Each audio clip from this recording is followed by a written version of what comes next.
तो हम चर्चा कर रहे थे वाचो वेगम यानी कि बोलने का वेग। तो सबसे पहले आता है वाचो वेगम यानी कि बोलने के वेग के बारे में बताया गया है। बोल रहे यदि कोई व्यक्ति अपने बोलने को वेग को कंट्रोल कर लेता है तो व्यक्ति भी एक मतलब उसके अंदर एक गुण आ जाता है, यानी कि अपनी जो 6 इंद्रियां बताई जा रही है उस इंद्रियों को एक वश में कर लेता है। और वश में कर लेता है तो वो व्यक्ति किसी भी संसार में किसी भी जाके कोने में जाके अपने आप को मतलब दूसरे को लोगों को भक्त बना सकता है। अपने को तो भक्त बना लेंगे, भक्त का लक्षण है वैसे तो, क्योंकि हर व्यक्ति के अंदर ये लक्षण होना चाहिए कि भक्त कैसा होता है। सबसे पहले बताया जाता है कि बोलने का वेग बताया जा रहा है। रूप गोस्वामी बोलने के वेग के बारे में बहुत कुछ डिटेल से बताते हैं पुस्तक के अंदर। इसके अंदर आज हम पूरा डिटेल से जानने का प्रयास करेंगे वैसे।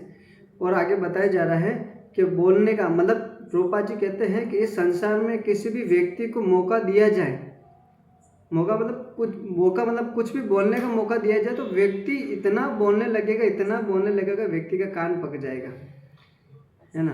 तो इसी संसार में बोल रहे हैं कि लेकिन उन सारे लोगों को पता नहीं है, लेकिन वास्तविक में बोला कहाँ जाए, क्या बोलना है ये लोगों को पता नहीं है। तो प्रभुपाद जी स्पष्ट बोलते हैं कि जो लोग कृष्ण की कथा बिना कृष्ण के बारे में ना बोलकर कोई अन्य बातें बोलता है तो व्यक्ति मतलब उस मेंढक के समान है।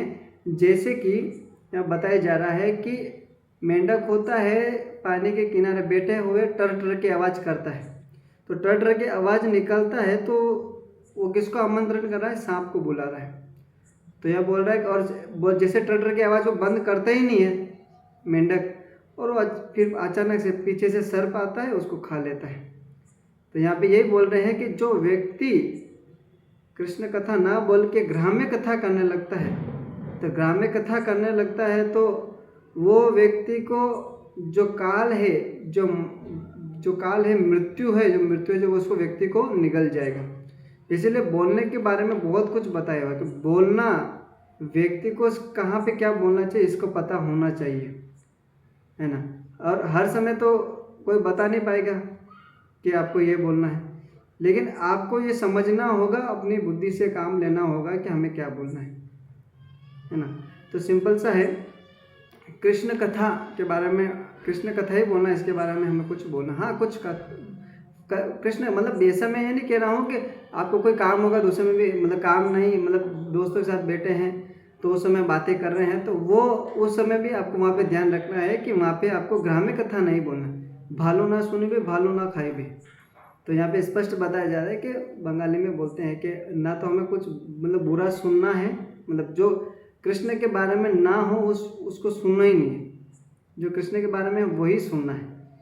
क्योंकि आजकल तो लोग बोलने के बारे में बताए तो बोल ही देते हैं कुछ ना कुछ, और इसीलिए बोलने के लिए मना कर रहे हैं कि ग्राम्य कथा नहीं करने के लिए मना कर रहे हैं, क्योंकि बोलने से ही सारे कार्य होते हैं। अभी देखिए कि आज मतलब टेक्नोलॉजी इतना बढ़ गया, पहले के ज़माने में तो इतना नहीं था। अभी किसी को कॉल करना हो या किसी से झगड़ा भी करना हो तो व्यक्ति को ज़्यादा कुछ करने की आवश्यकता नहीं है, फ़ोन उठाया और सीधा कॉल किया और झगड़ा करने लगे, जितनी गालियाँ निकाल दी। लेकिन पहले के ज़माने में ये सब नहीं होता था। उनको गाली बोलने के लिए भी उस व्यक्ति को घर पे जाना था, अपने समय निकाल के उस घर पे जाता था और वहाँ पे गाली निकाल के झगड़ा करके आता।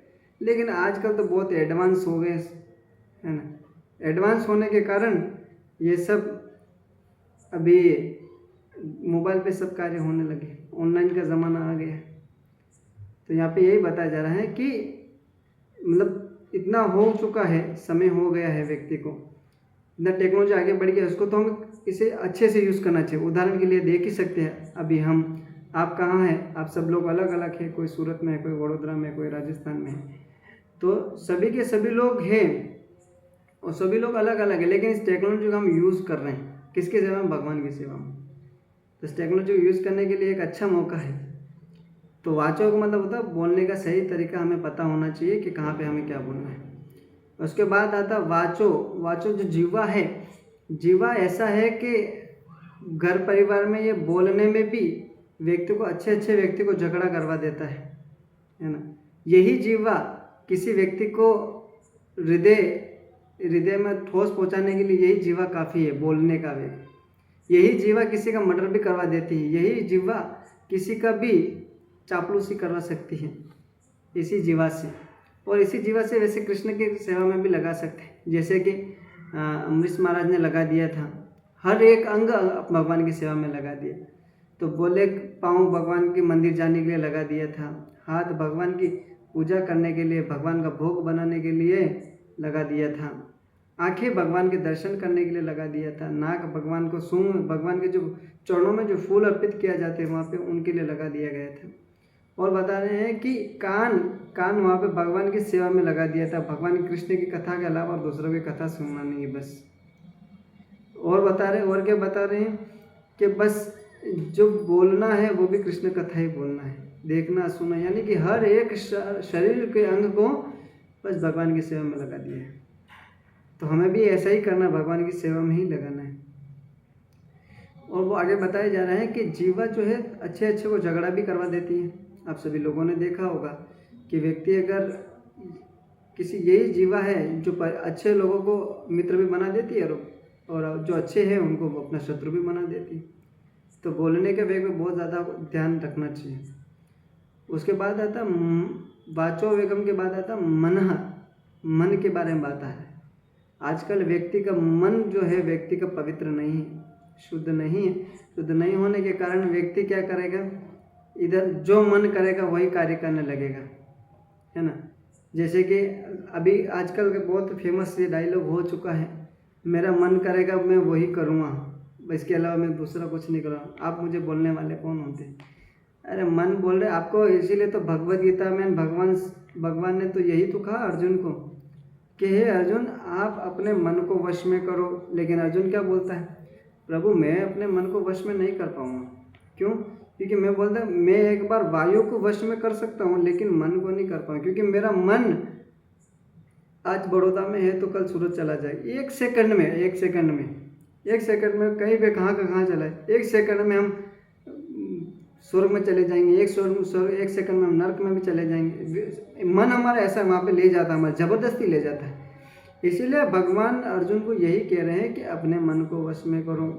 मना, यहाँ पे स्पष्ट मना आया है, तो बोले भक्तों के लिए स्पष्ट कहा जाए कि मन को वश में करना बहुत ज़्यादा ज़रूरी है। जो मन बोलता है वो हमें कभी नहीं करना चाहिए। भगवद गीता में भगवान कहता है कि अर्जुन अपने मन को वश में करो। लेकिन बोलेगा वश में कैसे करूं? तो बोला इसका कोई टेक्निक तो होगा। तो भगवान कहते हैं मन मना भव मद भक्तो मध्याजी मम नमस्कुरु। तो इस श्लोक में यही बता रहे हैं, भगवान ये कह रहे हैं कि मुझे नमस्कार करो, मुझे प्रणाम करो और मेरी सेवा करो। इस प्रकार से करोगे तुम्हारा मन वश में हो पाएगा। कृष्ण प्रसाद खाओ, मन वश में होगा। लेकिन यदि आप कृष्ण प्रसाद ना खा के अन्य कोई सामग्री खा रहे हैं तो क्षमा चाहता हूँ कि वो आपको मन वश में नहीं हो पाएगा, कभी नहीं हो पाएगा। स्पष्ट कहा जा रहा है। इसीलिए मन को वश में करने के लिए हमें बाहर की वस्तु नहीं खाना, और बिना भोग लगाए तो खाना ही नहीं है। मन तभी वश में, क्योंकि मन हमारा एक अनंत जन्मों तक हम मन की बात ही सुनकर आए हैं ना। इसीलिए हमारी जो मन है वो इतनी आसानी से कृष्ण भक्ति में लगने वाला नहीं है। क्यों नहीं लगे? क्योंकि भागेगा बार बार। क्योंकि अधिकतर हम एक ही एक कार्य करते रहेंगे, उसमें हम एक्सपर्ट हो जाते हैं, तो हमारा मन वही करता चलो यही करना चाहिए। लेकिन यहाँ पे बोल रहा है कि आपका मन, हमारा मन क्या है, गलत, हमेशा गलत कार्य में लगा हुआ था, जन्मों तक लगा हुआ था। जैसे कि कोई पाप करना तो बहुत आसानी से हो जाता है, लेकिन यही अगर कृष्ण का भजन करने के लिए कहे उस मन को, तो नहीं लगेगा। मन कहाँ लगेगा? जहाँ पे गलत हो रहा है वहाँ पे मन लगेगा। अभी यहाँ पे हम कृष्ण कथा कर रहे हैं, अगर आपके घर के सामने कोई डीजे निकल रहा है तो आपका मन क्या करेगा? तुरंत अरे यार क्लास तो बाद में सुन लेना, कैमरा बंद कर लेते हैं, प्रभु जी को क्या पता चल रहा है वैसे भी, और हम क्या करेंगे, थोड़ा डीजे देख के आ जाते हैं। तो एक तरह से देखा जाए तो ये हम आपका मन ही करवा रहा है। क्यों करवा रहा है? क्योंकि आपका मन कृष्ण से विमुख कर रहा है। कृष्ण आपके सामने खड़े हैं लेकिन आपका मन आपको अलग जगह लेके जा रहे हैं। तो भगवान बोले यार ये क्या है, मैं तो इसके सामने खड़ा हूँ, ये कहीं और जा रहा है। इसीलिए जब कथाएं चलती है, भागवतम, श्रीमद् भगवद गीता, ये सब कथाएं चलती है, तो उस व्यक्ति को अपना मन उस कथा में लगाना चाहिए। अगर जो व्यक्ति कृष्ण कथा में अपना मन को नहीं लगा पा रहा है, तो व्यक्ति भगवान की भक्ति कैसे कर पाएगा? क्योंकि भगवत पहले बोलने का वेग बता दिया, लेकिन उसके बाद जो सेकंड जो स्टेप आ रहा है भक्ति का, वो है मन को वश में करना। अगर बोले कि मन को वश में कर लिया, तो व्यक्ति सब कुछ वश में कर लिया, अपने इंद्रिया को सभी को वश में ऑटोमेटिक हो जाएगा। सबसे पहले बोलने का वेग बताया जाता है। वो अपना बोलना, व्यक्ति जब बोलता है, व्यक्ति जब बोलता है तो उसके स्वभाव से पता चल जाता है कि इसका मन कैसा है। बोलने से बताया जा रहा है, वाचों के बारे में, जीवा के बारे में। आगे बताया जा रहा है कि व्यक्ति अगर बोलेगा तो जैसा खाएगा अन्न वैसा होगा मन। जैसे अन्न खाएगा, जीवा का तो ये बताया, जैसे जीवा से अन्न खाएगा व्यक्ति, ऐसा ही उसका मन भी हो जाएगा। तो मन होगा तो भगवान का भजन नहीं कर पाएगा। अन्न खाएगा तो अन्न मतलब प्रसाद ना खाए के दूसरा कोई खाएगा, तो व्यक्ति भगवान का भजन तो कर ही नहीं पाएगा। इसीलिए बताए जा रहे हैं कि पहले तो अपने वाचो यानी कि अपनी जीवा का वेग, जो बोलने का वेग, उसे वश में करो। उसके बाद ये जब आपका बोलने का वेग आपको वश में हो जाएगा, तो आपका मन भी धीरे धीरे आपके वश में होने लगेगा। अगर आप अपने मन को वश में नहीं कर पा रहे हो, बोलने को आप पहले तो बोलने को आप वश में नहीं कर पा रहे, तो मन नहीं होगा, और मन नहीं होगा तो फिर तो बाकी के जो 6 है वो, बाकी के जो है वो तो होने नहीं वाले हैं 6 ऑटोमेटिक। तो पहले बोलने का, उसके बाद मन को। वाचो वेगम मनसा क्रोध वेगम। अभी क्या बता रहा है? जो व्यक्ति क्रोध वेगम के बारे में बता रहा है। जो व्यक्ति अपने मन को वश में नहीं कर पाएगा, सबसे पहले बोलने का वेग को वश में नहीं कर पाया, उसके बाद मन को वेग में नहीं कर पाया। अगर नहीं कर पाएगा तो व्यक्ति स्वाभाविक बात है, अगर मन की बातें सुनेगा और यदि कोई गलत कार्य हो गया उस व्यक्ति को, तो व्यक्ति को तुरंत क्रोध आ जाएगा। स्वाभाविक बात है, क्रोध आने के बाद व्यक्ति कुछ भी गलत कर लेगा। वाचो वेगम मनसा क्रोध वेगम, क्या बात है। बता रहे क्रोध आ जाता है व्यक्ति को जल्दी, जब मन वश में ना हो, बोलने का नहीं हो। अगर देखिए, अगर आपने बोल लिया, अपने बोलने को वेग को वश में कर लिया, कितना भी व्यक्ति कितना भी झगड़ा करे हमसे, कितना भी बोल दे, उस समय हमने बोलने का जो वेग है उस समय हमने कोई उत्तर नहीं दिया, तो उस समय हमारा मन भी धीरे धीरे वश में हो जाएगा। उस समय आपको ये पता चल जाएगा कि मुझे निर्णय कौन सा, आपको निर्णय लेना आ जाएगा सही से कि हाँ ये चलो ठीक है, ये गलत है, ये तो बोलता रहता है। तो ये सब आप बोलने को कर लोगे सबसे पहले, तो उसके बाद मन ऑटोमेटिक कंट्रोल हो जाएगा। मन ऑटोमेटिक कंट्रोल हो जाएगा तो आपका क्रोध भी ऑटोमेटिक कंट्रोल हो जाएगा। अगर आपका मन ही कंट्रोल नहीं है, बोलने का वेग ही कंट्रोल नहीं है, तो फिर आपका पूरा सिस्टमेटिक सब गड़बड़ हो जाएगा। आप कहीं भी कुछ भी बोल दोगे। इसीलिए भक्ति में ये बहुत ज़्यादा ज़रूरी है कि बोलने का वेग, मन का वेग, क्रोध का वेग। क्रोध देखिए, क्रोध करने से व्यक्ति का कभी कुछ भला हुआ है आज दिन तक? हाँ होता है, क्रोध करना चाहिए, लेकिन किस जगह पे क्रोध करना चाहिए यहाँ पे बताया जाए। क्रोध करना चाहिए पहला जहाँ पे भक्तों की निंदा हो रही है, कोई भक्तों के बारे में बुराई कर रहा है, उस समय व्यक्ति को ऊपर क्रोध करना ये जरूरी, ये गलत नहीं माना जाता है। और दूसरा क्या बताया, जैसे क्रोध भगवान की सेवा में भी लगाना चाहिए। जैसे अभी बोले ये कैसे हो संभव हो सकता है, क्रोध भगवान की सेवा में कैसे लग सकता है? आज दिन तक हमने तो क्रोध किया है, तो हमने तो या तो पति को पकड़ के मारा है या तो किसी पड़ोसी को पकड़ के मारा है। यही करने वाला क्रोध तो यही होगा। और क्रोध में हमने कुछ ऐसा बोल दिया होता है जैसे व्यक्ति जीवन भर तक बोलते नहीं, क्रोध हो जाते, एक दूसरे से क्रोध, गुस्सा आ जाता है, झगड़ा हो जाता है, तो व्यक्ति एक दूसरे से शक्ल नहीं देखते, कई दिनों तक, कई सालों तक बातें नहीं करते, एक दूसरे की शक्ल देखना नहीं चाहते। क्रोध ऐसा है।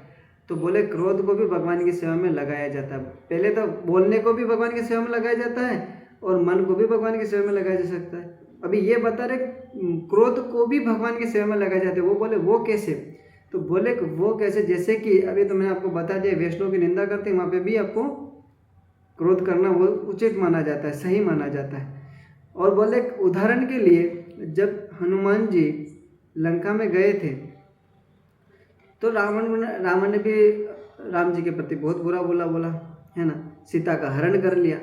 और जो राक्षस सब थे वो सीता माता को परेशान कर रहे थे, है ना। बोले एक राक्षस आके बोली कि अभी सीता माता इसका तो हम गर्दन ही काट देंगे, क्योंकि ये हमारे राजा कंस है, राजा रावण है, उनका तो ये बात मान नहीं रही है। उनको बोले उनके साथ विवाह कर लो, लेकिन फिर भी नहीं कर रहे। तो हनुमान जी से रहा नहीं गए, तो हनुमान जी तुरंत उठे और क्या किया, सभी को अशोक वाटिका को सबको तहस नहस कर दिया, और सभी राक्षसों ने जितने भी थे सभी का वध कर दिया। मेघनाथ सब आए थे रे, अंगद वगैरह सबका वध, मेघनाथ का तो नहीं गया, अंगद का इनका वध किया था। तो क्रोध वहाँ पे देखिए, बोले और क्या किया, क्रोध आया तो उन्होंने लंका भी जला दिया, और लंका जला दिया। तो ये देखिए इसमें बता रहे हैं कि क्रोध को कैसे करना चाहिए, कहाँ यूज़ करना चाहिए। अपने प्रभु के प्रति, भगवान के प्रति, शास्त्रों के प्रति कोई निंदा करता है, वैष्णव के प्रति कोई निंदा करता है, उस समय आपको क्रोध करना चाहिए।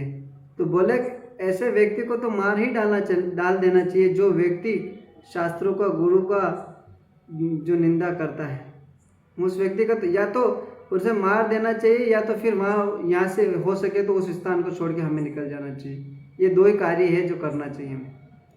तो जब क्रोध आता है तो भगवान की सेवा में इस प्रकार से लगाया जा सकता है। तो क्रोध, ये तो क्रोध की बात हो गया। अब आगे वाचो वेगम मनसा क्रोध वेगम, अभी आगे जिह्वा वेगम। अब जीवा वेगम के बारे में बता रहे। जीवा, बोले जीवा को सेवा में कैसे लगा, क्या काट के भगवान के चरणों में चढ़ा दे क्या, ऐसा कह रहे हैं? नहीं, जिह्वा के बारे में बताया जा रहा है। जिह्वा यानी कि ये जिह्वा जो है यही सारे कार्य करवाती है, यही सारा मन को कैसे विचलित करना है, मन को कैसे भगाना है, यही सारा कार्य करवाती है। जैसे गुलाब जामुन किसी को टेस्ट आ गया तो आज खाने की इच्छा हुई, तो जिह्वा ही हमें ये टेस्ट, मन को संकेत देती है, बोला हमें खाना है, जीवा से करवाना। मन ही संकेत देना, मन ही संकेत देता वैसे तो जीवा को कि गुलाब जामुन खाना चाहिए। जैसे कि हमने इस जीवा के ऊपर कुछ भी खट्टा मीठा तीखा है ना, गरम ठंडा कुछ भी इस जीवा को टच करवाते तुरंत पता चल जाता है। तो ये तुरंत ये संदेश किसको देता है, मन को देता है, अरे ये ठंडा है, अरे ये तीखा है। और ये देखा देता है तो बुद्धि क्या बोलती है, अरे यार ये क्या है ना, बुद्धि ये बोलती है अरे बहुत तीखा, ये नहीं खाना चाहिए, गलत है।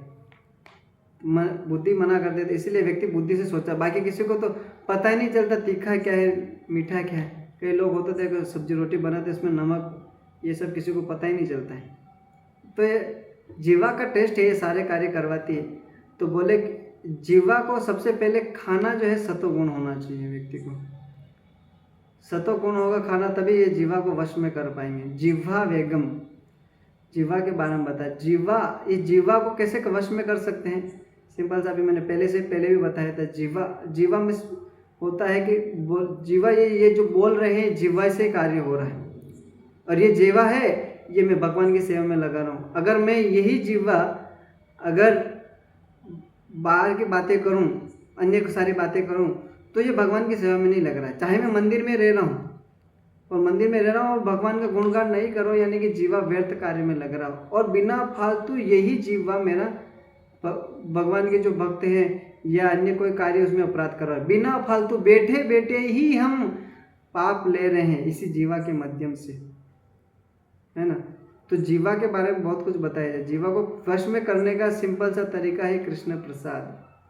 कृष्ण प्रसाद पाओ और जीवा को वश में, सही अन्नमृत पाओ, राधा कृष्ण गुण गाओ। यदि आप राधा कृष्ण को भोजन अर्पण किया हुआ खाते हो, तभी ये जिह्वा राधा कृष्ण का गुणगान करती है, अन्यथा नहीं कर पाएगी। बिना भोग लगाए, बिना कुछ भोग लगाए कोई वस्तु अगर खाता है तो व्यक्ति, इसमें स्पष्ट बताया जाता है कि यदि कोई व्यक्ति बिना भगवान को भोग लगाए खाता है तो वो बोले सुकर और कुकर का मल खा रहा है, यानी कि कुत्ता और सुअर का मल खा रहा है। मल यानी कि उसका गोबर कह सकते हैं, तो उसका मल खा रहा है, स्पष्ट बताया, स्पष्ट कह रहे हैं। और ऐसा व्यक्ति करता है बाहर के जो होटलों में खाने जाता है ना, तो वो लोग जो बना रहे उनकी चेतना भी उस भोजन में प्रवेश करती है, और वही चेतना से वो हम प्रसाद बनाता है, वो खाना बनाता है और वही हम खा लेते हैं।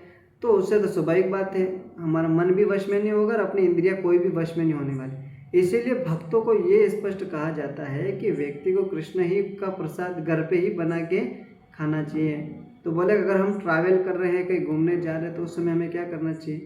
बोले उस समय आपको भोजन घर से बना के ले जाना है, बाहर का नहीं खाना है। चाहे आपका चिप्स खाने का मन हो रहा है, चाहे कुछ भी खाने का मन हो रहा है, समोसा खाने का। अभी ट्रेन में जाते हैं तो वहाँ पे पकौड़ा, पता नहीं क्या, दाबेली, वड़ा पाव, ये सब आते हैं देने के लिए, और इतना सोडा डालते हैं उसके अंदर, पकौड़ा जो बोलता है ना, बड़ा बड़ा उसके अंदर, तो सारा सोडा की जो सुगंध होती है नाक के अंदर प्रवेश करती है, तो मन और बोलता है नहीं खा लेना चाहिए, क्योंकि खुशबू आता है, और खा लेंगे तो क्या है, बिना भोग लगाए वो तो। और लहसुन प्याज वाला भी हो सकता है नहीं दे दे, लेकिन चाहे बिना लहसुन प्याज वाला भी दे दे, लेकिन क्या है कि हमारी भक्ति तो नष्ट हो जाएगी ना, भक्ति तो बढ़ेगी नहीं ना। इसीलिए भक्तों को बहुत सतर्क रहना है। प्रसाद खाने के लिए व्यक्ति को भगवान के भक्तों को बना रहे हैं, घर पे बना रहे हैं, वही हमें खाना है। अन्यथा आप खाओगे तो आप सब लोगों का पतन हो सकता है। सभी के लिए बताया जा रहा है कि पतन हो जाएगा यदि कोई व्यक्ति अभक्त के हाथों से खाता है, एक गलत विचार धारणा रखने वाले व्यक्ति खाता है। और जो व्यक्ति अभक्तों के हाथों से प्रसाद बना हुआ खा भी लेता है, तो उस व्यक्ति का मन विचलित रहता है, कभी उसका मन वश में नहीं हो पाएगा, नहीं बोलने का वेग वश में हो पाएगा, नहीं क्रोध बढ़ता जाएगा। जब मन ही वश में नहीं होगा, क्रोध आएगा, मन ही वश में नहीं होगा, तो फिर तो क्रोध तो आने वाला है। सारी अपनी इंद्रियां एक तरफ भाग रही है, अभी अलग अलग दिशा में भाग रही है। हमें एक दिशा में भागेंगे तभी तो हमारा रथ आगे बढ़ेगा। इसीलिए हमारी सारी इंद्रियों को वश में, भक्ति का पहला स्टेप है ये, अपनी इंद्रियों को वश में करना। बोले किसका, ये सारी इंद्रियां जो हमारी जो इंद्रियां है, इन सभी इंद्रियों को वश में कर लेंगे, इससे होगा क्या? बोलने को होगा वो जो बोल रहे हैं कि तुम्हारे वचन में इतनी शक्ति आ जाएगी, तुम्हारी वाणी में इतनी शक्ति आ जाएगी, जो आप बोलेंगे वही सत्य हो जाएगा। वैसे तो है ना। तो यहाँ पे बोल रहे हैं कि आप पूरे अपने 6 इंद्रियों को वश में कर लिया, 6 वेगों को वश में कर लिया है, तो आप पूरे पृथ्वी को, जितना भी पृथ्वी में जितने भी लोग हैं, उन सभी को शिष्य बनाने में सामर्थ्य रखते हो। इसीलिए बताया जा रहा है कि 6 वेगों को वश में करना जरूरी है। तो जीवा के बारे में पता चल गया, जीवा कैसे वश में होगा। उसके बाद आता है वाचो वेगम मनसा क्रोध वेगम जिह्वा वेगम, उदर की बात बता रहे हैं। उदर यानी कि पेट, उदर यानी पेट होता है। तो बोलते हैं कि इस पेट, अभी जैसा आप खाओगे अन्न वैसा होगा मन, और जैसे अन्न और मन पेट में जब जाएगा अन्न, तो व्यक्ति तो आजकल तो कुछ भी खा लेते हैं। जैसे कि मन कर रहा है तो किसी को मांस खाने की इच्छा होगी तो व्यक्ति बना के घर में खाएगा, लेकिन ये पेट जो है, मांस जो हमारा जो पेट है, वो मांस खाने के लिए बना ही नहीं, पहली बात तो। और बना ही नहीं, इसीलिए तो क्या कि मांस लोग खा लेते हैं और पच नहीं पाता है, सुबह सुबह पेट भारी होता है व्यक्ति को। तो ये व्यक्ति के लिए उदर जो है, इसके बारे में बताया जा रहा है कि जो व्यक्ति बोल रहे उदर को, मतलब ऐसा बोल रहे हैं कि शास्त्र में बताया जाता है कि उदर को मतलब पेट को प्रसाद भी उस प्रकार से देना चाहिए, खाना भी उस प्रकार से देना चाहिए। सूर्य अस्त होने से पहले व्यक्ति को भोजन ग्रहण कर लेना चाहिए। अगर व्यक्ति हो सकता है किस कार्य वजह से व्यक्ति लेट हो गया भोजन खाने में, तो उस व्यक्ति को, कोई बात नहीं लेट हो गया, तो उस व्यक्ति को कम से कम भोजन खा के कम से कम आधा घंटा तो चलना ही चाहिए, जिससे क्या वो भोजन है जो सारा पच जाए। और ज़्यादा लेट हो रहा है तो उस समय के प्रसाद ज़्यादा लेट ले रहे हैं, तो उस व्यक्ति को कम से कम, व्यक्ति को जितना भूख है उससे आधा खाना चाहिए, और आधा खा के उसको पचाना चाहिए। ये मैं क्यों बोल रहा हूँ, ये अभी लास्ट में आएगा इसके बारे में। ये सारा काम पेट से ही होने वाला है वैसे। और पेट से अगर आप ये नहीं करेंगे, मतलब ये आप नहीं करोगे, कम खाना नहीं करोगे, तो क्या होगा, ये सारे कार्य ऐसे ही होते रहेंगे। क्योंकि सारा कार्य कैसे होता है, जब व्यक्ति प्रसाद खाता है तो व्यक्ति को सोने का मन करता है, भक्ति करने का मन नहीं करता है, तो व्यक्ति को नींद आता है खाने के बाद। इसीलिए खाने के बारे में थोड़ा कंट्रोल करना चाहिए व्यक्ति। ऐसे कहा जाता है कम से कम 25% तो व्यक्ति को भोजन खाना चाहिए, 25% व्यक्ति को पानी पीना चाहिए, 50% खाना चाहिए और 25% पानी पीना चाहिए। बाकी जो 25% जो 10% जो बचता है वो व्यक्ति को खाली छोड़ना चाहिए और 15% जो बचता है उसके बाद व्यक्ति को हवा के लिए रखना चाहिए, हवा लेने के लिए, सांस जाने के लिए। ये व्यक्ति करता तब व्यक्ति की सारी इंद्रियां वश में हो पाती, क्योंकि सारा कार्य पेट से हो रहा है। जो आप अन्न ऐसा होगा कि आप पेट भर के खा लिया है, आप बोलो पढ़ो, उसमें पढ़ेंगे नहीं। गीता पढ़िए, रामायण पढ़िए, कृष्ण कथा सुनिए, क्योंकि सुन ही नहीं पाएंगे, क्योंकि पेट के अंदर प्रसाद इतना बड़ा है तो मन ऑटोमेटिक भागेगा, अरे प्रभु जी कब क्लास खत्म करेंगे और हम ज़्यादा सोने जाएंगे। तो यहाँ पे ये बताया जा रहा है कि पेट के बारे में भी व्यक्ति को सोचना चाहिए। जो अच्छा लगा, ऐसा नहीं कि हमें डूसते जाना है, खाते जाना है, ये नहीं होना चाहिए। और ये हुआ तो समझ जाइए कि आपकी जो भार है वो पेट पे पड़ेगा। और पेट का भार किस पे पड़ता है? व्यक्ति को बोलते उदर उपस्थ वेगम। छठा क्या बता रहे हैं? उपस्थ यानी कि पेट के नीचे वाला जो हिस्सा होता है, चाहे वो स्त्री हो चाहे पुरुष हो, उसका भार उस उपस्थ के ऊपर पड़ता है। उस उपस्थ के ऊपर पड़ता है तो व्यक्ति की जो स्त्री या पुरुष हो, उसको जो स्त्री उपस्थ होता है वो व्यक्ति को कोई भी कार्य में, गलत कार्य में लगा देता है। व्यक्ति की इच्छाएं प्रबल हो जाती है, अलग अलग गलत कार्य में लगने लगती है। तो सारा कार्य यही होता है कि पेट में प्रसाद खा, जितना व्यक्ति खाएगा उतना कम खाएगा, उतना ही जल्दी उस व्यक्ति का के मन वश में, सब इंद्रिय वश में हो। मैं ये नहीं कह रहा कि आपको खाना ही बंद कर देंगे तो जल्दी हमारी इंद्रिय वश में हो जाएगी, ऐसा नहीं है। बोल रहे हैं कि यदि जो व्यक्ति ज़्यादा खा लेता है वो भी कृष्ण की भक्ति में नहीं लग सकता, और जो कम खा रहा है वो भी कृष्ण की भक्ति में नहीं लग पा रहा है। ऐसा क्यों? बोले कि जो व्यक्ति ज़्यादा खा लेता है वो तो व्यक्ति सो ही जाएगा कृष्ण कथा में, लेकिन जो कम खा रहा है वो उसका क्या कारण है? बोले कि जो कम खा रहा है वो तो उसके मन में तो यही चिंता होगी, और भूख लगा है, यही चिंता करके उसका मन कृष्ण कथा में लगेगा नहीं। सामने क्या बोल रहे कोई पता नहीं चलता। आप सब लोगों को विचार करिए कि जब कृष्ण कथा चलती, कुछ भी चल रहा हो, सामने मृत्यु क्यों ना खड़ी हो, एक तरह से देखा जाए तो व्यक्ति को जब भूख लगता है तो कुछ सोचता नहीं है, भूख के बिना काम नहीं हो पाता है व्यक्ति को।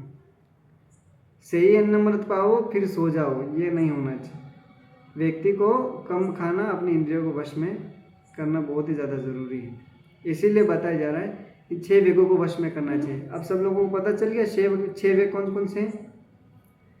वाचो वेगम, मनसा वेगम, क्रोध वेगम, जिह्वा वेगम, उदर वेगम और उपस्थ वेगम। ये 6 इंद्रिया, जो 6 इंद्रिया को वश में कर लेता है वो व्यक्ति, देख लीजिए एक तरह से देखा जाए, मतलब जितने भी लोग हैं उन सबको शिष्य बनाने में उस व्यक्ति को सामर्थ्य आ जाता है।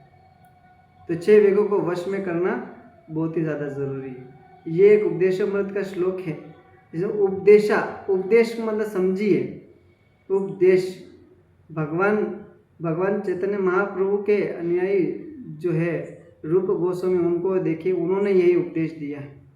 और इसी उपदेश को ग्रहण करके हम अपना जीवन को धन्य बना सकते हैं। और इसके और आगे से इसकी डिटेल से चर्चा हम अगली कक्षा में करेंगे।